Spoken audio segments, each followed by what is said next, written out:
Guys, gimana persiapan pernikahannya di tengah pandemi COVID-19 ini? Di tengah pandemi ini, pemerintah menghimbau kita untuk tidak keluar rumah, tidak mudik, dan tidak mengadakan acara yang bisa mengumpulkan banyak orang. Hal itu dilakukan untuk mencegah penularan virus yang lebih masif lagi. Hal ini tentunya mempengaruhi persiapan pernikahan kita. Nah, buat kamu yang sudah lamaran dan merencanakan pernikahan di tahun ini, ada beberapa hal yang harus diperhatikan. Yuk kita bahas satu-satu. Tapi sebelum kita bahas, jangan lupa subscribe channel ini dan share ke teman-teman kamu ya. Bagi kamu yang merencanakan pernikahan 1-3 bulan ke depan, kemungkinan besar rencana kamu akan terganggu. Sekarang virus menyebar di Indonesia begitu cepat. Nah, kamu harus mengambil tindakan untuk menyelamatkan tamu undangan dan diri kamu sendiri. Kemungkinan terburuknya adalah kamu harus menunda pesta pernikahan kamu. Pemerintah memang tidak menganjurkan untuk berkumpul banyak orang. Nah, mungkin kamu masih bisa melaksanakan pernikahan kamu, tapi dengan hati-hati dan jumlah tamu undangan yang tidak banyak. Untuk mempersiapkan pernikahan kamu, berikut adalah hal-hal yang harus dipertimbangkan. Yang pertama, periksa lagi daftar tamu undangan. Banyak penerbangan dibatalkan karena orang-orang dilarang untuk pergi ke luar kota. Sehingga tamu-tamu yang tinggal di luar kota mungkin akan sulit untuk datang ke pesta pernikahan kamu. Selain itu juga pertimbangkan orang-orang yang rentan terhadap virus seperti manula dan orang-orang yang sudah sepuh. Kalau kamu ingin melaksanakan pernikahan yang sesuai, ada baiknya tidak mengundang lebih dari 10 orang karena itu yang dihimbau oleh pemerintah. Yang kedua, beritahu vendor secepatnya. Jika kamu dan pasangan memutuskan untuk melakukan perubahan pada pesta pernikahan kamu, orang pertama yang kamu hubungi adalah vendor pernikahan kamu. Mereka harus bisa memahami dan memberi panduan untuk langkah selanjutnya, mulai dari menghubungi kamu sampai dengan mengamankan tanggal yang mendatang. Tapi perlu dipahami, mereka mungkin juga terkena dampak dari pandemi ini, jadi harus bersabar. Mereka mungkin terkena dampak dari harus bekerja dari rumah maupun mengamankan karyawan mereka. Yang ketiga, pesan gaun dan cincin kawin secara online. Jika kamu belum sempat memesan gaun dan cincin kawin untuk pernikahan kamu, tidak ada salahnya untuk pesan secara online. Pastikan kamu pesannya dari jauh-jauh hari ya, supaya jika ada perubahan, penjual bisa memperbaiki pesanan kamu sesuai dengan yang diinginkan. Agar tidak terjadi kesalahan, berikan ukuran jari dan badan kamu secara tepat. Dan pastikan juga mereka memberikan garansi untuk cincin dan gaun yang udah kamu beli. Selanjutnya adalah rencanakan pernikahan darurat. Bagi siapa saja yang berencana menikah di masa yang tidak pasti ini, mungkin ini saatnya untuk kamu mempertimbangkan berbagai opsi supaya rencana pernikahanmu tetap berjalan. Rencana cadangan pernikahanmu mungkin akan bergantung pada tingkat penyebaran virus corona dan di daerah mana pernikahan kamu berlangsung. Berikut ini adalah beberapa rencana cadangan yang bisa kamu ambil. Rencana pertama adalah lakukan upacara pernikahan secara sederhana di mana hanya kamu berdua menikah, kemudian jadwalkan resepsi pernikahan di hari yang lain. Yang kedua, daftarkan pernikahan secara online di KUA dan pindahkan jadwal pernikahan di saat pandemi COVID-19 sudah mereda. Rencana yang ketiga, tunda semuanya sampai kamu bisa melaksanakan rencana pernikahan yang telah kamu impikan. Kalau kamu ingin tetap melaksanakan upacara sederhana, seperti rencana satu di atas, kamu bisa menjalankannya dengan langkah-langkah berikut ini. Mulai komunikasi dengan tamu pernikahan sekarang juga. Beritahu mereka bahwa kamu akan tetap melaksanakan pernikahan, namun dengan orang terdekat saja, demi menjaga keselamatan bersama. Selanjutnya, supaya teman-teman atau keluarga yang tidak bisa hadir dalam acara pernikahan kamu, siarkan acara kamu secara online. Minta bantuan satu orang untuk mengatur live di Instagram maupun di Facebook. Kamu juga bisa menyediakan hand sanitizer yang cukup untuk para tamu undangan membersihkan tangan mereka. Dan juga pilih tempat yang luas supaya para tamu undangan bisa menjaga jarak sosial. Yang terakhir, hindari makanan prasmanan. Diskusikan pilihan layanan makanan dengan cateringmu.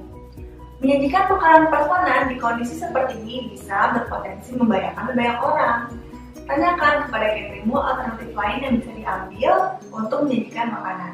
Brides, tidak ada yang melarangmu melakukan pernikahan di tengah pandemi ini. Tapi kamu tetap harus memperhatikan kesehatan dan keamanan kamu dan orang-orang yang tersayang ya. Oke, berikut tips merencanakan pernikahan di tengah pandemi COVID-19 ini dari Jasmine Wedding Service. Semoga pernikahanmu tetap bisa berjalan dengan lancar dan kita berdoa sama-sama semoga pandemi ini cepat berakhir. Amin. Oke deh, until next time, bye!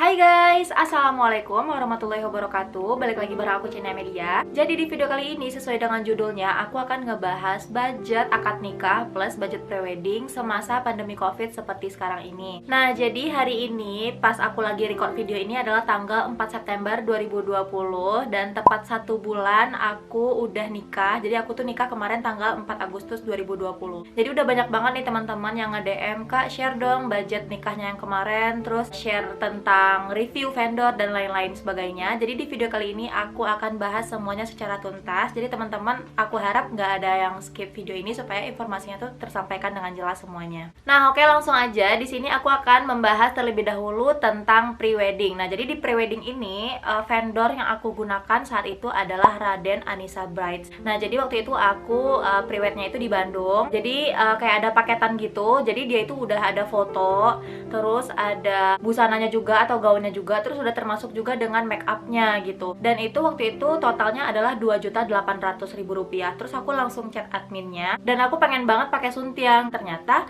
kena tambahan lagi Rp1.000.000 kalau misalnya pakai pakaian adat kayak suntiang, siger, sama pakaian adat Jawa. Nah, akhirnya aku ngambil paketnya itu totalnya adalah Rp3.800.000 kan, karena aku pakai suntiang. Nah, jadi rincian dari paketnya itu yang pertama itu adalah foto. Nah, foto di sini dia itu ada 2 sesi. Yang pertama itu untuk sesi formal kayak pakai gaun pengantin.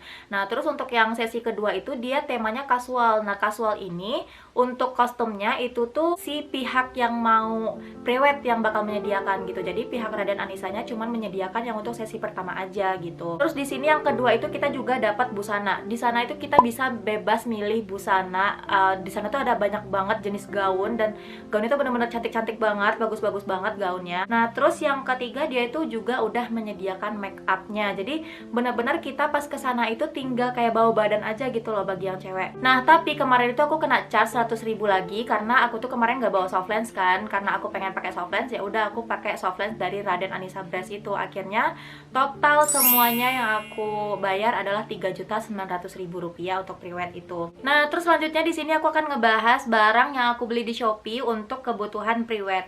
Nah, jadi waktu itu kan untuk tema keduanya itu kan casual kan, jadi aku milih tema kedua itu pakai kain etnik. Nah, jadi kain etnik ini aku belinya tuh di Shopee, nama tokonya adalah Awan Ethnic Craft. Dan di sini aku beli yang pertama itu ada ikat kepala. Nah, ini dia bentuknya. Jadi di sini aku beli 2 pieces dan ini sama modelnya, sama motifnya sama Mas Ovi. Ini harga per piecesnya itu adalah Rp25.000. Jadi kalau 2 ini harganya Rp50.000. Terus yang kedua di sini aku beli kain etniknya dan di sini kain etniknya itu ukurannya adalah 250 x 120 cm. Jadi ini bener-bener lebar banget kainnya. Terus ini bahannya bener-bener bagus banget kualitasnya dan ini harganya cuman Rp100.000 dengan kualitas sebagus ini dan kain yang selebar ini gitu loh. Jadi itu dia semua persiapan yang aku siapkan untuk prewed kala itu. Jadi untuk vendornya itu aku kemarin bayarnya Rp3.900.000 sama soft lensnya itu kan. Terus untuk kain etniknya aku tuh kenanya Rp150.000. Jadi kalau ditotalkan semuanya untuk biaya prewed itu adalah Rp4.050.000 yang aku keluarkan sama suami. Oke, selanjutnya kita masuk ke pembahasan budget dan persiapan akad nikah. Jadi memang kemarin itu aku hanya melangsungkan acara akad nikah aja tanpa resepsi karena kemarin itu ya memang protokol kesehatan itu masih ketat banget, super ketat banget. Jadi sebelum nikah itu kayak keluarganya suami itu udah ngurus dari jauh-jauh hari kayak surat izinnya, terus kayak persiapan untuk protokol kesehatannya, menyiapkan tempat untuk cuci tangan, hand sanitizer dan lain sebagainya gitu supaya aman dan terkendali gitu kan. Nah, sekarang langsung aja aku akan membahas satu persatu vendor yang aku pakai untuk acara akad nikahku kemarin. Jadi untuk vendor yang pertama yang akan aku bahas adalah vendor dekorasi. Jadi kemarin itu aku pakai vendor dekorasinya adalah Yoi Planner. Dan Yoi Planner ini dia itu domisilinya ada di Pemalang. Dan ini untuk vendor dekorasi ini benar-benar recommended banget dari aku karena ownernya itu benar-benar totalitas banget dalam kerjanya. Karena kemarin itu mereka itu masangnya itu itu sampai jam 3 subuh gitu loh. Dan hasil dekorasinya itu juga benar-benar sesuai banget dengan permintaan aku. Jadi kemarin itu dalam satu paket dekorasinya itu kita itu udah dapet dekorasinya sepanjang